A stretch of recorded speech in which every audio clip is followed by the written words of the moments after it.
काहे लायतना बेहाल भइल बानी कहीं डरवाना में लिख दी जवानी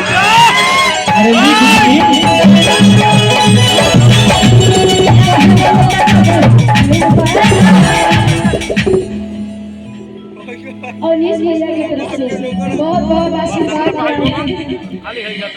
काहे लायतना बेहाल भइल बानी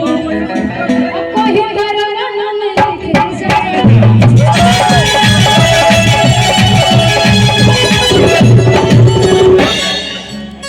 दिन में बनाए रंगा चाहिए रंगोली ये जी चाहिए रंगोली ये जी चाहिए रंगोली अब बोलो बोलो ये कबूतर नीचे सर भी होता ये मुखिया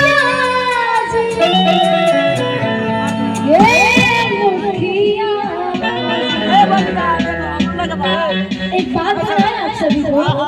तो मुखिया जी बहुत नेक दिल इंसान है रियली बता रहे हो इनसे मिलके बहुत अच्छा लगता है पर्सनली हमारे घर के जितने सदस्य हमारे पापा हम भैया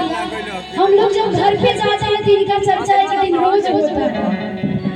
ये मुखिया